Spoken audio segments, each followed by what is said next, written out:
Bonjour à tous, j'espère que vous allez bien. On se retrouve dans cet épisode de podcast lecture dans lequel je vais vous proposer 4 livres de poche. Voilà, ce sera le thème.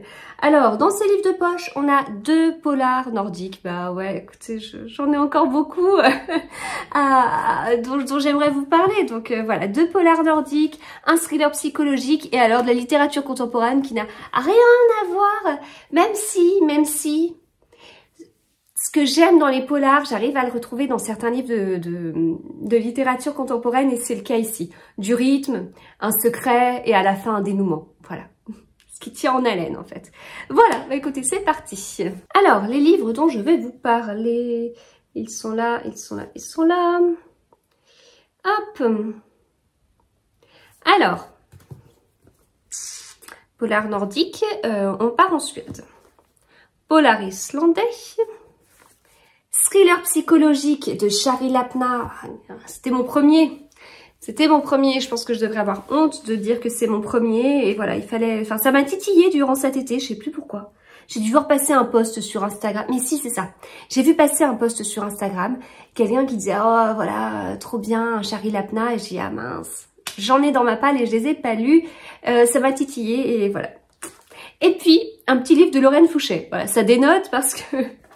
On a des couvertures un peu sombres.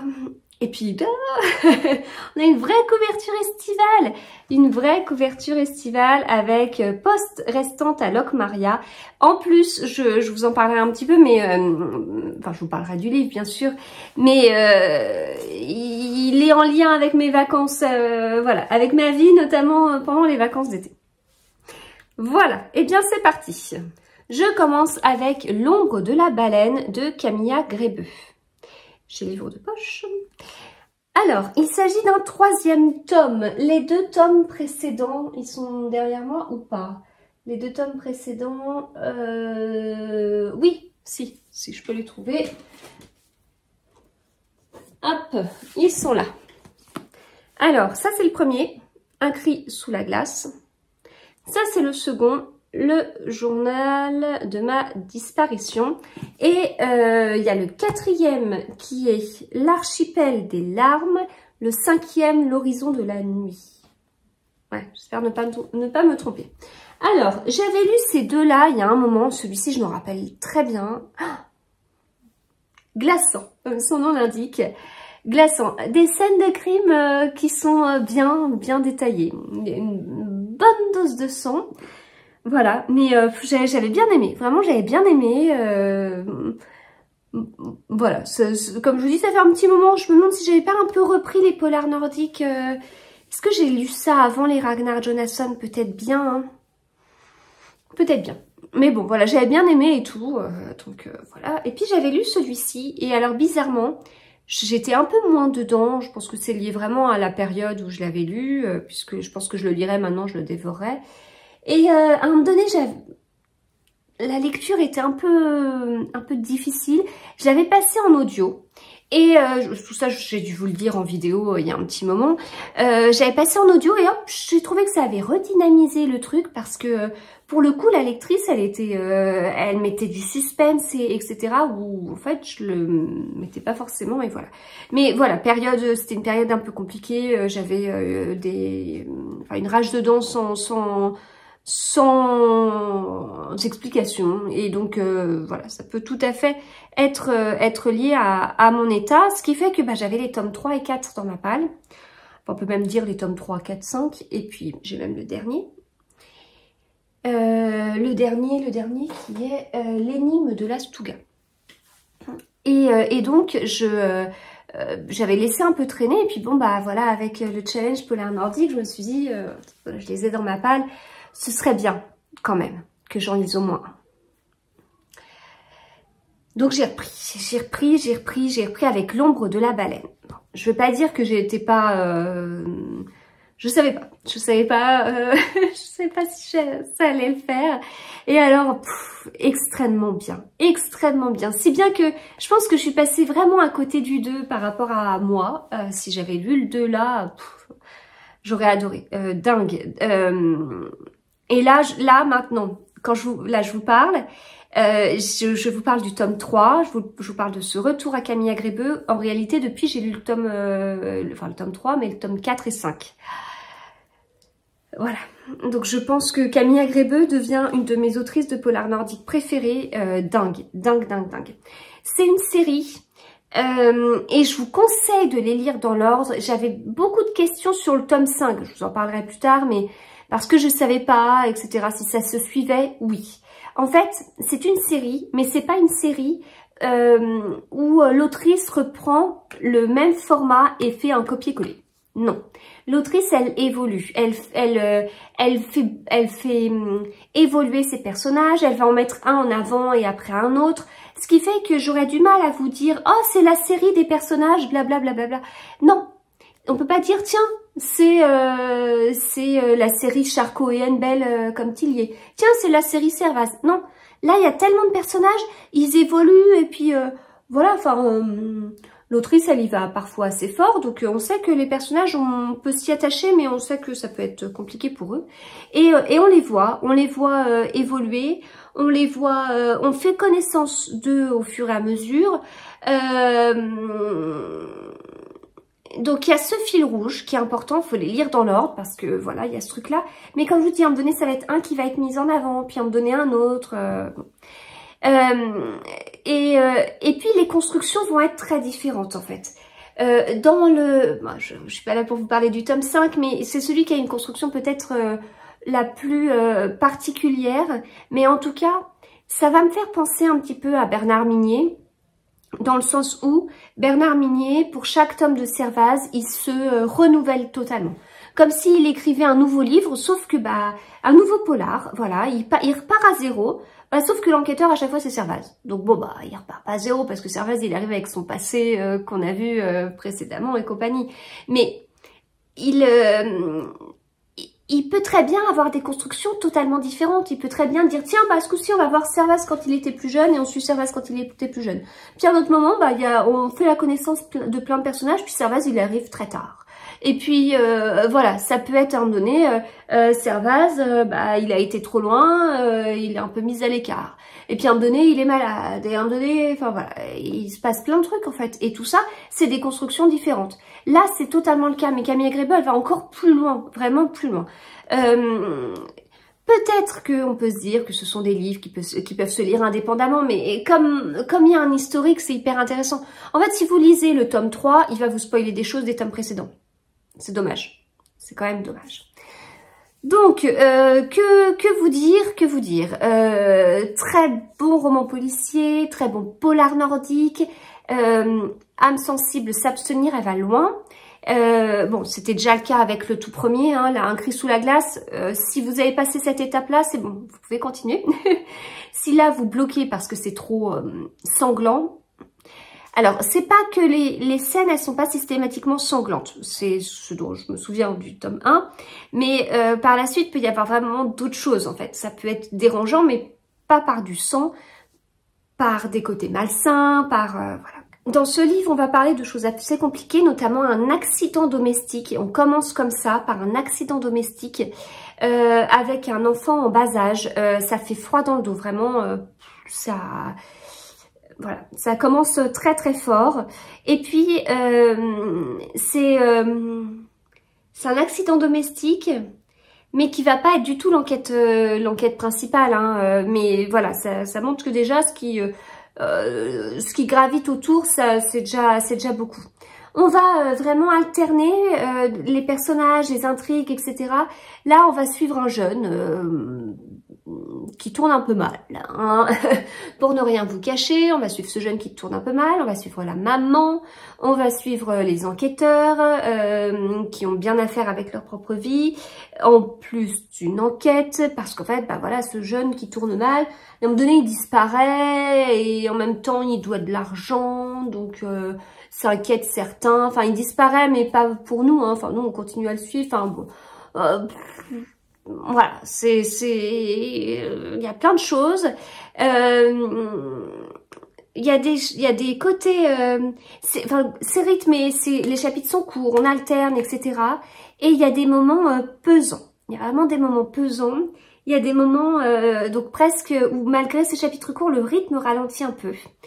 Et puis après, on est repris dans un engrenage de course-poursuite, enfin course-poursuite, en tout cas une impression de course-poursuite, de se dire mais ils n'arriveront pas à trouver le dénouement, ils n'arriveront pas à temps, enfin voilà, ce côté vraiment haletant de fin de thriller, quoi, enfin voilà, vraiment excellent, et dénouement excellent. J'ai trouvé très bon, vous l'avez compris. Vraiment, j'ai été totalement emballée, j'ai dévoré, et là, je me suis dit, il faut pas que je m'arrête là, faut que je continue, et faut que je continue sur ma lancée. Et donc, comme je vous dis, j'avais 4 livres d'elle dans ma palle avant de commencer le challenge Polar Nordique. Je m'étais dit, allez, j'y vais, j'en lis un, j'espère que j'aimerais davantage que la dernière fois. Bah, oui, bien évidemment. Et si là, j'ai pas encore lu le 4e que j'avais dans ma palle, c'est par manque de temps. Parce que les livres sont globalement longs. Celui-ci, il fait quasiment 480 pages, 470, 480 pages. Donc, on est sur des livres assez épais que je peux pas lire les soirs, la semaine, quand je travaille. C'est pas possible. Je vais louper, je vais passer à côté de mon livre, quoi. Donc, faut que j'arrive à le caser les week-ends. Mais les week-ends, j'avais organisé pas mal de lectures communes autour de différents livres polar nordiques.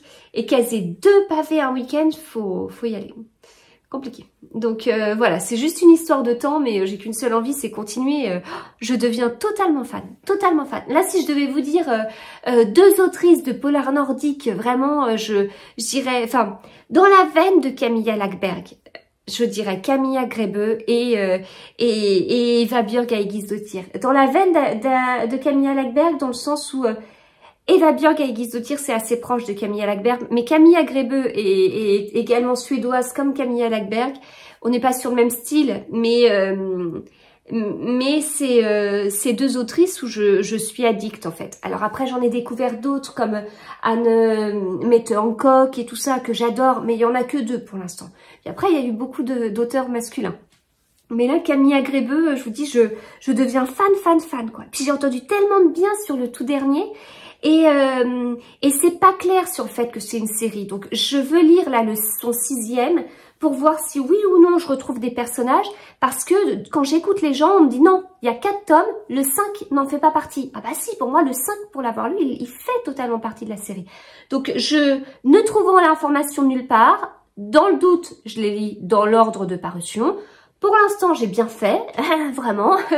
Maintenant, je veux voir si le 6e sorti est vraiment 6e de la série et on retrouve encore une fois les personnages, certains de plus près ou plus loin, ça va dépendre. Ou est-ce que c'est un one-shot? Je vous dirai. Je continue avec un livre qui n'a rien à voir. C'est Poste restante à Locmaria de Lorraine Fouchet chez Livres de Poche. C'est un livre que j'avais acheté à la nuit blanche des livres à la Garenne-Colombe. Le 24 juin 2022. Il était temps de le sortir. J'ai été très inspirée par cette couverture qu'aurait pu entrer dans l'épisode que j'avais fait spécial sur les couvertures bleues, mais je l'avais pas lu à ce moment-là. C'est un livre que j'ai beaucoup aimé. Lorraine Fouchet, j'aime bien parce que c'est de la littérature contemporaine. Globalement, c'est léger, mais c'est bien construit. C'est complet, c'est-à-dire qu'une fois que j'ai terminé un livre de Lorraine Fouchet, j'ai pas l'impression d'avoir lu du vide.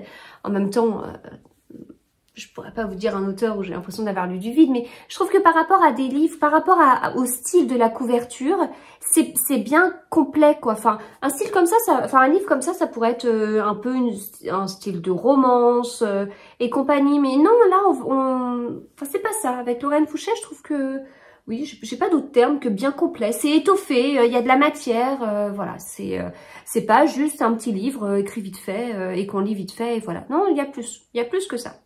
Et je trouve que c'est bien. On alterne les personnages, on alterne les lieux, on alterne les points de vue, on alterne les styles de narration. Et ça, c'est chouette. Donc vraiment, quand on change de personnage, on le sent dans le type de narration. On le sent dans le vocabulaire, on le sent dans le lieu, voilà. À chaque fois, du coup, quand on alterne comme ça, on change d'univers quelque part. Et c'est pareil, je trouve que c'est hyper Hyper intéressant. Et puis, intéressant peut-être aussi au niveau de l'écriture. Hein. Du coup, ça devait être rigolo d'alterner comme ça à ce point-là. Là, on va suivre Chiara. Chiara, elle a 25 ans, elle vit en Italie. Et elle a perdu son père alors qu'elle était dans le ventre de sa mère. Donc elle ne l'a jamais connu. Et sa mère a l'idée... En fait, la mère de Chiara était follement amoureuse du père de Chiara. Elle ne s'en remet pas. Voilà, Chiara a 25 ans, mais la mère de Chiara ne s'en remet pas. Et en fait, elle a donné une image presque idéalisée du père de Chiara. Elle a jamais été très proche niveau affectif de Chiara. Enfin, voilà, Chiara, elle a pas eu de câlin, etc. D'ailleurs, je sais même pas si ça se prononce bien comme ça. Son prénom, on va dire que oui, hein, parce que je vous l'ai déjà dit 10 fois. Donc voilà, un peu image idéale, et puis au bout d'un moment, eh bien, il y a la mère de Chiara qui a une petite vanne de sa meilleure amie qui dévoile un truc qui pourrait laisser penser que on a toujours menti à Chiara. Peut-être. Donc voilà, suite à ça, eh bien, Chiara va partir en Bretagne, sur l'île de Groix, puisque c'est Lorraine Fouché qui écrit et elle aime bien mettre ses intrigues sur l'île de Groix dont elle est amoureuse. Et donc forcément, quand on lit un livre de Lorraine Fouché, on n'a qu'une seule envie, c'est découvrir l'île de Groix à chaque fois. Et donc voilà, on part comme ça. Elle va faire la connaissance de plusieurs personnages. Et très très attachant, très agréable, et voilà, on découvre tout ça avec elle, on est bien, on part en vacances en fait, hein, avec elle, même si elle n'est pas là pour des vacances, clairement, mais bon. Et puis en parallèle, on suit un autre personnage secondaire, mais on suit un autre personnage, on suit l'enfance d'un autre personnage, et ça remue, ça remue, ça remue. Et puis voilà, à un moment donné, forcément, il y aura un sens à ces deux histoires qui paraissent totalement sans lien. Bah forcément, il y en aura un, et on découvrira lequel. Et puis en plus de ça, il y a des histoires de secrets de famille. Voilà. Donc beaucoup de choses dans ce livre.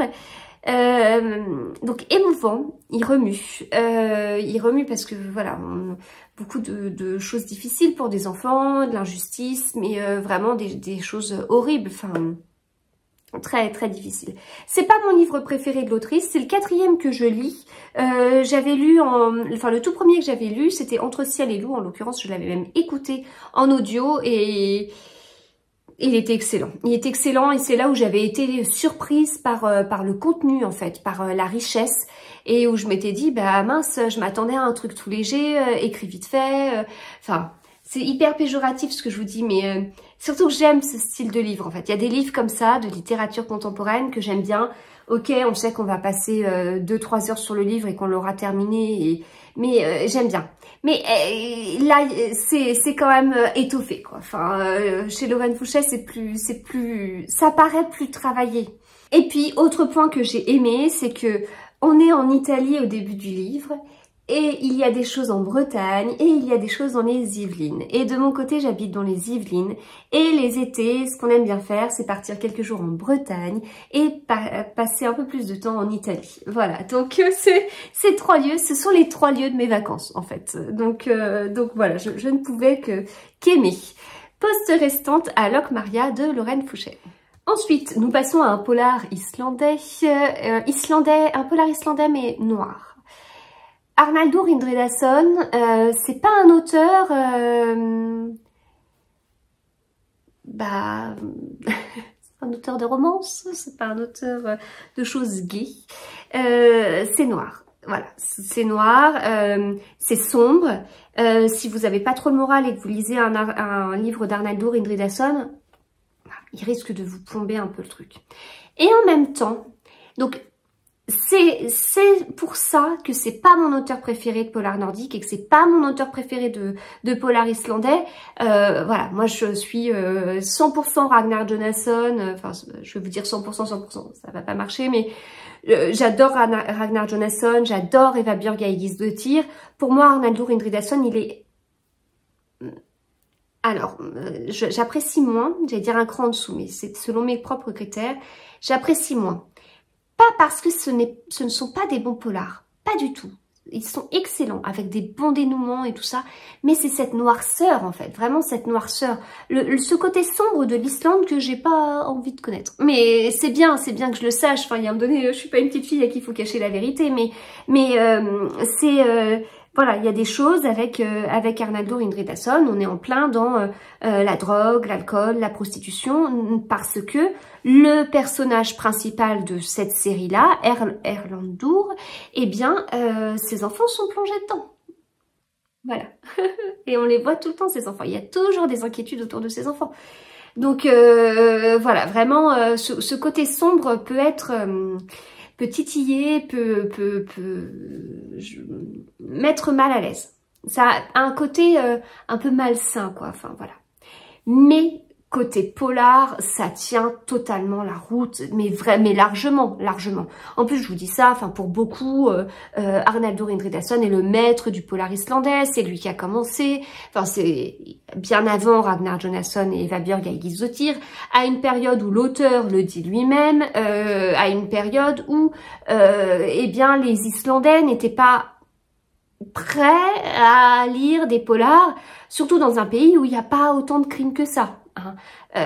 Donc il y a des choses bizarres, il peut y avoir des disparitions, souvent liées à la météo, mais vraiment se dire que il y a des meurtres toutes les semaines, non, c'est pas à ce point-là, quoi. Donc les Islandais étaient un peu frileux au début de ces polars qui se passaient sur leur terre et qui pouvaient manquer de crédibilité.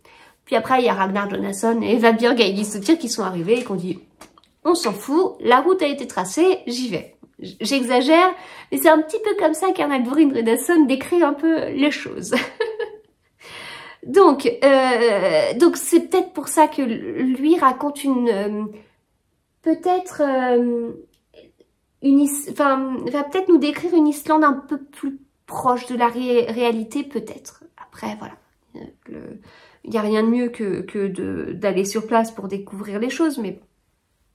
Donc, là, avec ce tome-là, qui est La femme en verre, on est sur un tome 4, si on prend l'ordre chronologique d'écriture, et c'est l'ordre que j'ai choisi. Si on prend l'ordre chronologique de la série Erlendur, il y a des tomes qui se passent avant le tout premier que moi je considère comme étant de la série, mais du coup qui ont été écrits après. Voilà. Mais moi c'est pas, moi j'aime bien suivre. En fait, si j'avais découvert Arnaldur Indridason pour la première fois maintenant, j'aurais commencé par le premier. Et comme tout le monde, et puis j'aurais suivi comme ça, puis après je me suis dit, ah oui d'accord, ok, il a fait des choses comme Star Wars, à écrire tard, des tomes qui se passent avant, et j'aurais fait comme ça. Voilà. C'est le choix que j'ai fait, mais je sais que d'autres font un choix différent, et en fait, chacun fait ce qu'il veut.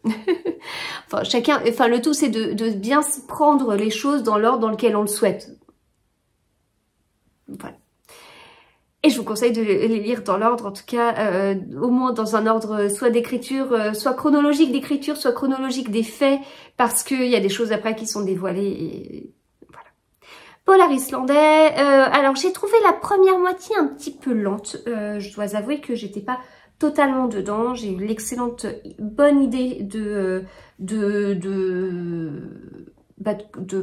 reprendre le travail avec ce livre, et j'ai repris le travail avec une...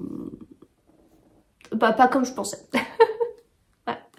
Je vais pas dire que je pensais que ça allait être cool, c'est pas ça, enfin sinon je reprends pas le travail, hein. Mais je ne m'attendais pas à ce que ce soit aussi dense, et donc les soirs c'était compliqué de décrocher, et c'était pas une excellente idée, voilà. Donc je sais peut-être lier un petit peu à ça. Et puis à un moment donné, écoutez, bah soit j'ai réglé mes soucis de travail et j'arrivais à arrêter d'y penser le soir, soit le livre m'a vraiment davantage pris, le rythme s'est accéléré et là j'avais l'impression, enfin moi du coup j'ai eu l'impression que le rythme s'est accéléré d'un coup et puis là voilà, ça, je l'ai dévoré, voilà. Double temporalité, c'est souvent quand même quelque chose qu'on retrouve dans les polars nordiques. Ça permet quand même de donner du rythme dans la lecture et puis ce côté où on suit une histoire avec nos personnages, nos enquêteurs, il y a un truc qui se passe. Et puis en parallèle, on suit autre chose qui paraît sans lien et on se dit mais ça va, et à un moment donné, les routes elles vont se croiser quoi. Eh ben, je peux vous dire que là, c'était compliqué de savoir quand est-ce que ça allait se croiser. J'ai eu l'impression, en fait, de mener l'enquête en même temps que les personnages. Parce qu'à un moment donné, je dis, là, ça y est, c'est bon. Et puis, voilà, ils retrouvent des corps et en fait, ils n'ont pas d'informations tout de suite sur les corps. Et on suit l'enquête avec le rythme de l'enquête. C'est-à-dire que quand on retrouve un corps qui date d'il y a très longtemps, ben, on n'a pas des informations dans la seconde qui suit sur tout ce qu'on a pu en déduire en fait, enfin c'est plus long que ça. Et donc là ça agace globalement Erlendur, c'est long, c'est lent, on n'a pas d'informations tout de suite, du coup bah on piétine, on sait pas trop où chercher, c'est une cold case en fait, donc ça commence à remonter. Et mais on a ce côté voilà où nous-mêmes on se dit, on voit un indice et on se dit ok, bah ça y est, j'ai vu le lien avec le passé et c'est bon. Et puis en fait, on avance et puis on se rend compte que pas du tout. Qu'en fait, le petit indice qu'on avait, il a été un peu modifié par la suite de l'étude du corps ou autre. Et hop, du coup, on a d'autres choses et on se dit, bah non, du coup, c'est pas là. Alors c'est peut-être comme ça. Enfin bon, voilà, j'ai vraiment une impression de mener mon enquête pour un dénouement que j'ai trouvé surprenant. Donc forcément que j'ai beaucoup aimé parce que c'est ce que j'aime dans les polars, hein, les dénouements surprenants. J'aime être surprise. C'est un livre globalement court de 350 pages, mais voilà, il se lit pas d'une traite non plus. Et on se retrouve avec vraiment des sujets graves, compliqués, voilà, ouais, qui font froid dans le dos. À noter quand même que les premières lignes de ce livre, quand je dis les premières lignes, c'est même les deux premières lignes du livre. Direct vous donne la couleur. Il remarqua qu'il s'agissait d'un os humain dès qu'il l'enleva des mains de l'enfant qui le mâchouillait assis par terre. C'est le tout début, c'est les premières lignes, les premières phrases, enfin la première phrase. Voilà, on commence comme ça. Donc le il, on ne sait pas qui c'est, on connaît pas le contexte, on sait rien. On sait juste que il y a un enfant qui mâchouillait un os humain. Voilà. Eh bien, c'était La femme en verre d'Arnaldur Indridason. Et je termine avec ma découverte de Shari Lapna avec Le couple d'à côté chez Pocket, qui est un livre qui était dans ma palle depuis un petit moment. Je sais plus quand les livres sont arrivés dans ma palle. Je pourrais pas vous dire quel est le plus vieux livre de ma palle. Là, avec L'ombre de la baleine, on était quand même pas mal. Hein. C'était quand même pas mal, ça remontait. Parce que je me rappelle tout à fait dans la Fnac dans laquelle j'ai acheté. Et je me demande si... je sais pas si mon fils était en maternelle alors qu'il va rentrer en CM2. Ça fait mal dit comme ça veut dire que vraiment... j'aurais des livres aussi vieux que ça dans ma palle. Oh, je sais plus. Celui-ci, ça...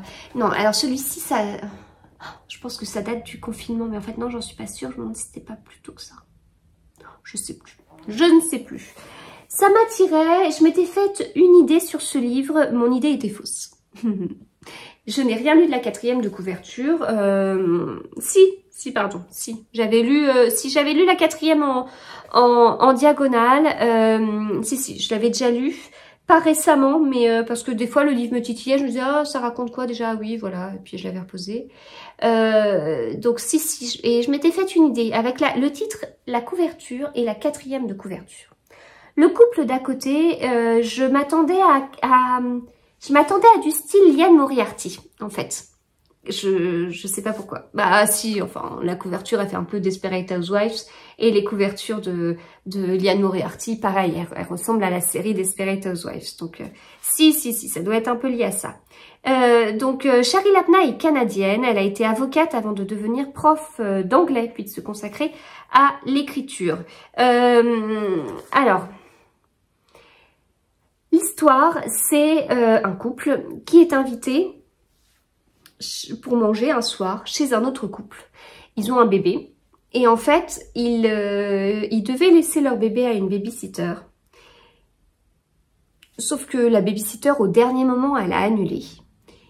Et du coup, ils ont laissé le bébé tout seul dans la maison avec un babyphone longue portée. Et puis en plus, ils se relayaient tous les deux pour aller toutes les demi-heures voir l'enfant. Donc voilà, la soirée se passe, on arrive dans la nuit et donc vers 1h, 1h30 du matin, je crois, ils se disent que ils vont rentrer, hein, ils vont rentrer chez eux. Et puis voilà, c'était 2 couples, hein, il n'y avait pas plus que ça. L'autre couple n'a pas d'enfant et puis la femme de l'autre couple, elle a fait comprendre que elle avait pas envie d'en avoir dans la soirée dans les pattes. Donc c'est aussi pour ça que les deux là, que le couple avec le bébé l'ont laissé chez eux. Enfin bon, bref, c'est pour ça qu'ils l'ont pas emmené. Enfin, bon. Est-ce que c'est une raison suffisante? Enfin, bon, bref, on va pas rentrer dans ça. Donc Anne et Marco, là, ils sortent de chez leurs voisins, ils rentrent chez eux, et puis voilà, ils ont hâte de voir leur bébé, puis de dormir. Donc ils arrivent, la porte est entrouverte, bizarre, ils n'avaient pas souvenir. Bon, après ils ont bu un peu aussi, donc ils n'ont pas tout à fait les idées claires, mais ils n'ont pas souvenir d'avoir laissé la porte ouverte. Et puis la mère, Anne, elle rentre dans la chambre de son bébé, de sa petite, et elle se met à hurler parce qu'en fait le lit, il est vide, il n'y a plus de bébé dans la maison. Elle a 6 mois, la petite, donc voilà, ça limite un peu. Il n'y a pas beaucoup de bébés à 6 mois qui sont capables de sortir d'un lit à barreaux, et voilà, il y en a, mais il n'y en a pas beaucoup. Vraiment pas beaucoup. Donc ça limite un peu la piste de l'enfant qui est parti tout seul, hein. Donc, comme je vous le dis, c'est mon premier de l'autrice. J'ai bien aimé, c'est pas un coup de cœur. Je m'attendais un peu à mieux. Parce que, voilà, le livre est resté longtemps dans ma palle, mes attentes ont monté au fur et à mesure des années. Et donc, je m'attendais à mieux, mais j'ai quand même bien aimé. On est sur un thriller psychologique. On dit que les polars nordiques sont plutôt lents. Dans les polars nordiques, on joue avec le temps. On est vraiment sur un côté roman, suspense et tout ça. Bon, un thriller psychologique aussi. Je m'attendais à un rythme de dingue jusqu'au bout du livre. Et il y a eu des moments un peu longs où on se retrouve avec des pages et des chapitres sans dialogue. Donc, pas de rythme. Pourtant, le livre, il a commencé, mais avec un rythme... Enfin, j'étais pas bien pour dans les premières pages, mais dans les premières dizaines de pages, j'avais mal au ventre, j'arrivais plus à respirer. Enfin, c'était, j'ai l'impression d'avoir à nouveau le Covid, quoi. Enfin, ah là là, enfin, je vous dis, mon souvenir vraiment de choses comme ça, c'est quand j'avais lu Octobre de Søren Sveistrup, là, en 2020, quand j'avais le Covid, justement, et j'avais des gros soucis respiratoires. Et du coup, ce rythme haletant, je l'ai mal géré niveau respiration. Et ben, je retrouvais un peu ce truc-là, en fait, d'avoir du mal à gérer le côté respiration par cette histoire, voilà, haletante. Je respirais plus dans les premières pages et tout, et presque fallait que je le pose pour souffler un peu, puis reprendre. Et à un moment donné, et ben, ça a ralenti, en fait. Ça a ralenti, et on est tombé sur un truc... voilà, psychologique, vraiment thriller psychologique où on sait pas comment on se positionne, on commence à ne plus faire confiance à son voisin dans le sens voisinage ou dans le sance la personne avec qui je vis, voilà, on est vraiment dans ce côté où et puis petit à petit chacun avance un petit peu ses pions, puis on découvre que tiens, dans la vie d'Anne, il y a 2-3 trucs qui... ok. Et puis dans la vie de Marco, on découvre des trucs qui... Puis on découvre les parents d'Anne aussi. Voilà. Et puis on tourne comme ça. Et puis, il y a celui qui est chargé de mener l'enquête, qui lui aussi tourne petit à petit, et qui interroge autour, et qui découvre des choses. Et puis on recommence à interroger parce qu'il y a eu des mensonges. Puis on recommence, puis... Voilà, il rôde toujours autour en fait, il observe, il regarde, parce que il y a un moment donné, la petite, ce serait bien de la retrouver, hein, accessoirement. Et puis bah, est-ce qu'on l'a vraiment enlevé? Il n'y a pas trop de demandes de rançon au début, mais ça change un peu après. Et voilà, ça tourne de façon un peu lente, mais il y a cette tension qui s'installe. Donc là, j'ai un peu regretté qu'il n'y ait pas plus de rythme que ça. C'est ça qui me dérange un petit peu. Mais par contre, je l'ai trouvé excellent. Plus malsain que ce que je pensais. Moi, je m'attendais à quelque chose, je vous dis, un côté Liane Moriarty, des gentilles femmes femmes au foyer ou mères de famille, hein, pas forcément des femmes qui travaillent pas, mais je m'attendais à un côté gentillet, puis un côté un peu moins gentil les apparences sont trompeuses. Oui, il y a un côté, les apparences sont trompeuses, mais c'est quand même pas du Liane Moriarty. De toute façon, si je veux lire du Liane Moriarty, j'en ai encore dans ma palle du Liane Moriarty.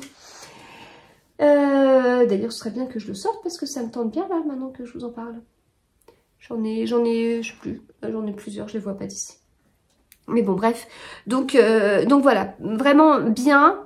Mais avec ce ventre mou au milieu de toute façon, quand je tourne une page, quand j'arrive sur une page comme ça, et que je me dis, ok, d'accord, mais il n'y a pas de dialogue. Alors bon, il y a quand même des paragraphes, mais il n'y a pas de dialogue. Il n'y a pas de dialogue. Voilà, bon là j'arrive un peu dans le début, mais voilà, il n'y a pas de dialogue. Enfin, je peux vous en montrer 50 des pages comme ça. Il n'y a pas de dialogue, il n'y a pas de dialogue. C'est dans un thriller psychologique, bon. Mais en même temps, voilà, c'est peut-être le côté psychologique. Moi, ça m'attire parce que justement, je me dis, tiens, ça va être prenant, ça va... Ouais, mais aussi, le côté thriller psychologique peut être aussi... Ouais, c'est un thriller, mais c'est psychologique, quoi. C'est pas une course-poursuite, non, c'est psychologique. Donc, ça peut... moi qui voyais toujours ça comme quelque chose de très rythmé, bah, au final, non. C'est peut-être au contraire un signe que ça peut ne pas l'être parce qu'on va être dans de la tension. Et après, soit on est dedans, soit on n'est pas dedans. Alors, globalement, j'étais dedans. Mais, bon... le même livre avec un petit peu plus de rythme, c'est vraiment très bon. Même si, voilà, on a été sur du côté malsain, je m'y attendais pas, mais après, on devient fou quand on voit tous ces dénouements, tous ces retournements de situation, toutes ces révélations. Dingue, voilà. Donc j'ai bien aimé, j'ai même beaucoup aimé, mais c'était pas un coup de cœur. Le couple d'à côté de Shari Lapna, et j'en ai un autre d'elle dans ma palle. Mais j'arrive pas à lire le titre d'ici. C'est pas grave. Je le lirai. Quoi qu'il en soit, je le lirai. Et bien voilà, j'ai terminé cette vidéo. J'espère qu'elle vous a plu, que les livres dont je vous ai parlé vous ont plu. Vu que ce ne sont pas du tout des sorties récentes, il y en a peut-être plusieurs d'entre vous qui les ont déjà lus. J'aimerais bien avoir vos avis. Voilà, c'était, écoutez, globalement de bonnes lectures. Et enfin oui, non, vraiment, pas que globalement, c'était de bonnes lectures. Et puis bah écoutez, nous on se retrouve très vite pour d'autres vidéos. Et puis si vous avez aimé celle-ci, n'hésitez pas à la liker, à la commenter, à la partager. Merci. À bientôt.